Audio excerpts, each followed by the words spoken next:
Hey there, I'm Chase Clemens, and this is the Support Ops Hangout. This is a show that helps you deliver a better support experience to your customers.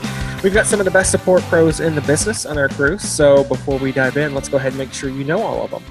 Carolyn's out for this week, and so that leaves just the three guys, the three amigos, to somehow stumble through and sound like we're smart, even though Carolyn really carries us most of the time. First up, Chase Livingston back from not Wistia, which I kept screwing it up last week, saying, oh yeah, Livingston's at Wistia, and Jeff couldn't figure out what was going on. It's Whistler. You were at Whistler.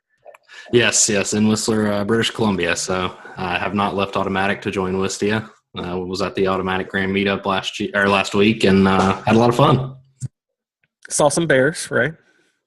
Yes, a bear in person, and then several pictures of other bears and some stuffed bears. So yeah, so bears in there somewhere. Exactly.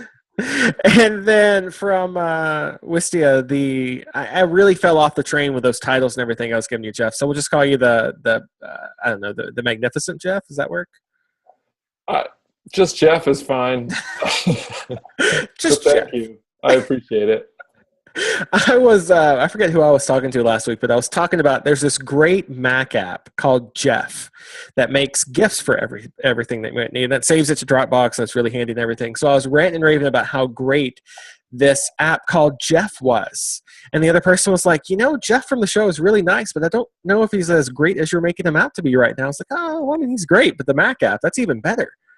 Well, I'm glad that person stood up for how ungreat I am. Yeah, it helps. So we're wrapping up our series on how to make yourself a better support pro, and we're going to do that with a look at how you communicate with your team. Now, we've talked about communication a couple of different times before, but we really wanted to look at kind of how you can get better at communicating to other folks on your team, in the company, and that kind of thing. The thing is, whether you're remote or local, it doesn't matter. Communicating is going to be a tough gig. You've probably realized once you started writing emails to customers and talking to them on the phone or writing help documentation, like you have to be really clear and you have to be concise and you have to just, it takes a little bit of effort and some time and practice. But that's one of the things it's just going to make things so much easier on your team if you know how to do it really, really well. So, Jeff, we'll start with you on this one. I think one of the tricky ones that people kind of struggle with when it comes to communicating, it happens in one-on-ones, especially for new managers. And it kind of, people kind of know what they want to talk about in a one-on-one, but maybe not how best to communicate it. So when you go into, one-on-ones or whatever, any kind of like you and another individual kind of talking about things, how do you approach communicating both good news and bad news? Like, what's some things that you're thinking about, not content-wise, but how you're going to deliver that content? Yeah, that's a good question. I always try to lead with having the person. So if I'm the manager and I'm trying to run the one-on-one, I always try to make sure that I'm giving them the floor first. Because I may have something that I want to get off my chest, something that I need to say, good, bad, or otherwise. That's not my time, right? The one-on-one is really their time. And so sometimes I'll say, let's talk about what's going on with you. How are things going? How are you feeling? And they'll start out with, well, I'm just having the worst day. Something really bad happened, or I just had a little argument with a coworker or something like that. I mean, I'm making up every scenario because this has never happened in any I've had, but that would be you want to know the context in which you're about to share a comment with them. Mm-hmm. So I think I always try to start there with having them talk first, because very, very often I'll have something on my mind in terms of feedback that someone may have given me recently, right? Someone may come to me and say, so-and-so that reports to you, having a lot of trouble getting information out of them. They're not very fast to reply to email or whatever. And then in opening up, in allowing them to open up the one-on-one, they may say something like, I've just been overrun lately. I feel like I'm behind on my email. I'm behind on this. I'm behind on that. And instead of me putting them into criticize mode, where they're feeling defensive, they really opened up about that. I can kind of skip the feedback or say something like, yeah, I'd actually heard something very similar to that. Good to hear you're on top of it. And it's like, now it's spun completely positively, and we can really get into how we can, move forward on that problem, as opposed to them kind of feeling surprised or feeling defensive, something like that. So I do that. Something that Brendan, my manager, and I have done in the past to kind of make sure we're getting all that out is just to set a loose agenda for our one-on-ones. And it's kind of like an open door agenda. We just say we're going to open up with a piece of feedback going both ways, and then kind of see where that takes us. So just kind of making sure you've established the ground rules that, hey, sometimes I'm going to have good feedback, sometimes I'm going to have bad feedback. I think that part is really important. Do you think it changes? Like, so you probably don't interact with customers as much as you used to when you're in the support trenches and all, but do you think, like, if there's one thing that you learned with communicating with your customers that you take to communicating with your team, like what's one of those things that you brought over? I think when you're Or are they just like completely different? No, they're not necessarily completely different. Something that people don't do a very good job of when they're talking to customers sometimes is they skip a lot of the context. Yep. They jump straight to the answer because they think that they're respecting the other person's time, and they think that they want to be direct. And you hear a lot of advice that says, like, hey, just be direct with people and just tell them. And the thing is that you can kind of misconstrue that into meaning don't include the context, don't include the setup or the situation. Just tell them, the one sentence, really boil it down into one sentence for them. Hey, you're slow on your email. That's it. Good one-on-one. I'll see you later. I personally, that just makes me want to be one of your team members, Jeff, right there. Personally, I find that when you're communicating with customers, you really have to walk the line between writing them writing them a long essay, and not giving them enough information. Those are sort of the two sides. And I definitely lean on the side of give them all the information that they can to understand where you're coming from. And the exact same thing goes for, working with a teammate. Like, they have to know everything that I'm considering around why that feedback is so critical to give at that time. I may say something like, we're trying to grow as a team, and that means that open communication and direct communication is really, really important. And right now it feels like you're coming up short with being that, nexus of communication for everybody on the product team. And that puts that mission in jeopardy. So that's why it's so important to me, right? We're like laying it out that way, as opposed to, hey, this is a random expectation I have for you that doesn't really have much to do with anything. I want it. The idea is to motivate people to make them to change themselves for themselves rather than making it for me, which just doesn't last. Yeah, conveying that context is so important, and that happens in pretty much everything you do, both with the customer and with the team. A good example I kind of keep coming back to when we talk about context. If you've ever had to fire a person from your team or your company or whatnot, it's not enough just to say, hey, Friday is such and such's last day.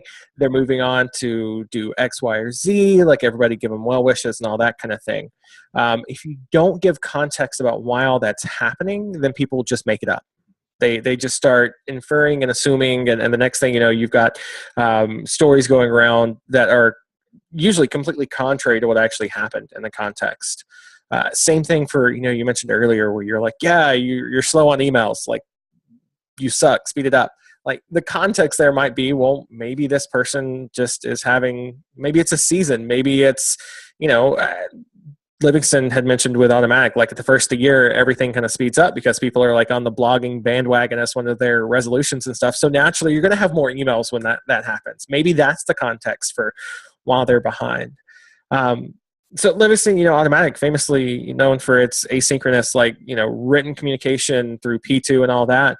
How do you get context across when you're talking to, teams that are huge compared to Basecamp and Wistia?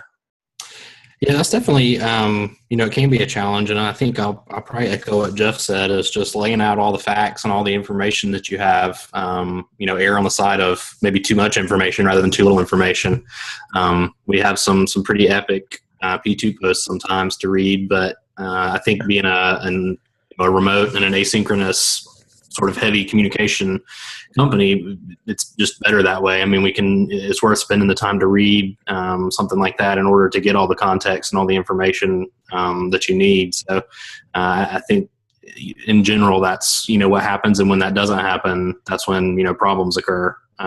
So I would definitely agree with what Jeff said there. So when you first got to Automatic, how did you, maybe you didn't experience this. I know I experienced it when I went to Basecamp. Basecamp's famous for hiring writers, right? That's one of the things we look for when we look for team members, whether it's design or support or programmers or whatnot. We look for writers first and foremost. When I got to Basecamp, my writing skills were so far, it felt to me anyway, so far under where everybody else was at the moment. So it took a while for me to kind of learn how to get better at that. Did you experience anything like that at Automatic? And if you did, how did you get better at writing for that team? Yeah, definitely. I mean, between, just posts for random things to bug reports, all that kind of stuff, I think it requires some writing skill. It's just maybe a little bit of a different flavor of writing for each one. And, I definitely, needed feedback and that kind of thing from other team members and my leads and that kind of thing starting at Automatic. So, I think we all, start at a place and then we grow from there, especially at Automatic from what the experience I have there. So it definitely, takes feedback and it takes working with others and seeing what a good P2 post or bug report or whatever looks like. And then just trying to model what you're doing after that. So imagine, you mentioned the bug reports. Those probably follow a specific kind of outline formula, that kind of thing. Team updates, product updates, I imagine those do too. Is it a good thing to standardize on those kind of things when we talk about outlines, or should, one person's bug report look completely different depending on who it is? I think to some extent standardizing is good. I think, I run into cases sometimes where maybe the full outline for a bug report isn't necessary for, something pretty simple, or it just doesn't really fit the mold of the normal bugs we see, if you will. So I think an outline for that kind of thing, I'll obviously post weekly updates on what we're working on, just to show that we are working, for one, and two, to give updates on what we spent our time on for the past week. And so it's free form for each person, but I try, I sort of have a standard template that I use every week that I post that update with. And I think that's definitely helpful, both in gathering the information, because, I have that template. I say, okay, I need these, 3 pieces of information for this part, these 3 pieces of information for this part. And I can go from there and grab relevant, links and numbers and that kind of thing to show what I've been working on. So in general, I think the outlines are definitely helpful, either if they're, team-wide or company-wide, or even if you just standardize on something for your own personal use, it can help sort of organize your thoughts and help you to write down what you need to get out. So Jeff, say I'm writing a product update for the team, right? It's I've been working on this project. I'm, at the point where everybody else kind of needs a status update on it. So, everyone's kept in the loop. I could work on that all week and still find things at the end of that week that I want to make better about it. So how do I know when to actually just post the thing versus continuing to make different edits and changes to it? Yeah, that's such a tough one, because I feel like I've been on both sides. I've been on the side of, pulled the trigger way too fast. Put something in there that I thought was funny at the time. Definitely not funny. That fell pretty flat. Or, left out a critical piece of information that it goes out and 10 seconds later someone responds to the email and they're like, what about this? And I'm like, oh God, I completely overlooked something, completely overlooked one of the key engineers on that project or something like that. What an ass, I feel like. But the other side is just as dangerous, where, we all have work to do. So we all have a lot of work. We all have a to-do list that grows by the minute. So if you kind of put it off, eventually something else that feels more important comes along, and you never send out that update. And I think that one's even worse. Right. And like you were saying, writing was so important to Basecamp, and it's clearly so important to Automatic, that if you're too critical of your own writing, that if you're so critical you never put anything out, then you're almost missing out your voice is not being heard in the larger culture, the larger operations, which is like the worst of all. So for me, I try to do like a little mental checklist of what kind of update am I sending? Is this something that I can change, or is this something I can't change? Is it internal? Is it external? I don't really feel that much. I'm not scared to look like an idiot internally, because I do all the time, but you certainly don't want to mislead customers or put them in a confusing spot. So I'll try to get an extra set of eyes on those. And then I try to set aside some time. This is going to take me an hour. I don't think it should take me an hour. It should take me 5 minutes to actually write it, but it could take me an hour to write it really well. So I might as well give myself that whole time so that I put out something very high quality. I think that's it. Just a little mental checklist, and definitely for me, I've hit every problem, every branch on the way down. I've made every mistake. So I guess that's, in some ways, that mental checklist just builds up over time. So with Wistia being a video product, does that bleed over into like your communication with the rest of the team too? Is it written stuff, or is, you mentioned emails, like do you work in any kind of video updates?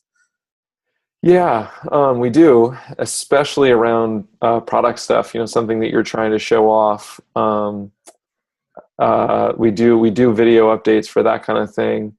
Or maybe if there's like a flow, like an update to the marketing site, like how things will work, you can record a step-by-step so that you don't have to explain it to people. You can just kind of show it off. And then maybe the voiceover is like, here's what went into this, here's why we did this, that kind of thing. But we do a lot of those in person, and then we record them for perpetuity or for people who weren't there or something like that. We still try to celebrate a lot of that stuff in person. Yeah, that's one of those where, so just personal experience for me, there's this magical combination mix in there somewhere of the perfect, like whatever you're trying to communicate, whether it's a team update or product update or whatever, right? There's a perfect mix in there of written text, images, screenshots, that kind of thing, and then probably just a little bit of video, because even on a team with Basecamp, there's 54, 55 of us, something like that. When people start checking these messages, they're on laptops, they're on iPads, they're on iPhones, and everything else. And you might have someone that wants to watch a video and is sitting somewhere where they can sit and watch a video at the moment. Or it might be, they're on their iPhone in the middle of nowhere, so all they can pull down is like text and a couple of screenshots. So you've got to kind of balance the needs of your team at that point is like your customer. You've got to balance those needs in there and kind of tailor it toward a bigger group. So you think, since you are local, everyone's there in Boston, do you feel like there's any change? Do you communicate more in person rather than through async means like we were talking about with remote companies? I think we do communicate a lot more in person. And I think that can be good and bad, right? There's certainly more context you can get from just being in the same room with somebody, from being able to have that fast back and forth. Someone who might be in a different time zone and can't, be present during that meeting or during that conversation, it's different. The way that they digest the information can be a little bit more passive, right? You're just kind of listening to that presentation while you're making your coffee in the morning, as opposed to being on the edge of your seat in the middle of the afternoon, really trying to be an active participant. So we do communicate a little bit more in person, but I think that the problem can be twofold. One, for me at least, the written communication, you can't get out of it. Right? You can't kind of fudge your way through what you're writing the way that you can sometimes when you're saying something like, yeah, you know what I mean. You get it. If you wrote that in your writing, everyone would say, what an asshole, Chase. This is why we do shows instead of writing stuff down in blog post or whatever. Yeah, exactly, because then it's not permanent, and we can always say, oh, I didn't know. I was drunk before the show or whatever, and I didn't know what I was saying. So I think that the written communication that you probably have to do a lot more of when you're remote, that really nails you down, and writing takes longer. You can't do as many things when you have to write them down and then kind of wait for a full 24-hour cycle for everyone to be able to have a look at them. So it slows you down, and that could be a good thing. It could be a bad thing and a good thing. So I think that there are benefits. There are probably benefits to both. There are definitely drawbacks to both. But I don't know how you do, personally, I don't know how you do management from afar. There's just something about, brushing by that person in a hallway, or sitting down and eating lunch with that person, going out for, to go bowling or to go into karaoke with that person, that when it's remote, it's just such a big hill to climb. I'm sure that's why there's so many tools that are popping up to make that better. I mean, you got Andrew Spittle, and I don't know, Chase, I don't know your team lead personally, but when you have someone like Andrew Spittle, I'm sure that they can make it really great. And they've taught Chase Livingston how to do that for his team as well. I'm just more interested right there real quick that you mentioned karaoke. Is that a thing? Because I know a couple of us are going to be in New York in November for some stuff. So I don't know if we need to hit up a karaoke bar somewhere. It popped to mind for me because that is something we've done a number of times before as a team. And it popped to mind because a teammate of mine sent me, I was on a train to New York on Friday, and he sent me a very late text message saying, I rallied a whole bunch of the team to go out for karaoke again. You definitely should come. Got to keep this culture going. So, there's something about that. Karaoke is the right combination of total embarrassment and cheering each other on. No one's good at karaoke, and the people who are, you could just shamelessly acknowledge them. There's no weirdness about being you were amazing at karaoke last night. I don't know. I just love it. All right, Livingston, you get the last word here. One of the things I'm really interested in is onboarding with new employees and that kind of thing. We spend so much time talking about the tone and the style and all that for talking with customers. Does Automatic spend any time kind of training new employees about how to communicate with the team? What tone, what style, and whatnot? Does that get brought up in the training? Yeah, it definitely gets brought up, and I think through the trial process we have, I think that is sort of a learned thing too. That's obviously part of the feedback that you get from your hiring lead while you're on your trial to become an employee or hopefully get an offer at Automatic, is not only on your ticket replies, your how many tickets you're doing every day, all that kind of stuff, but also in your communication skills, specifically obviously your writing skills, since that's the number one way we communicate. So that's definitely a huge part of the feedback and the things that the hiring team looks at when they're looking to hire somebody. So yeah, that's definitely we say at Automatic that communication is oxygen, because that's how we get things done. Since we're a remote company, we have to communicate, over communicate, make sure that everybody's on the same page, all that kind of stuff. And so yeah, that's a huge part of not only the process once you become an employee, but also even during the trial to get to that point. All right, so that's our say. Let us know what you thought. Hit us up. It's at SupportOps on Twitter. We're hello@supportops.co if you want to shoot us via email. Now, that wraps up this series. Here's the plan kind of going forward. We talked about the book series. That is something we're going to do, book club and all that fun stuff. We're basically going to take the next month off, October off, because we've got vacations and company meetups and all that kind of stuff. So it's just, we're going to take a month off. That way we can read the books that we haven't and kind of review the ones that we have. And then we're going to come back November 7th, Monday, November 7th. That'll be the next recording. And then we'll have that posted on Tuesday of that week for you to listen to. There are 3 books that we're going to read.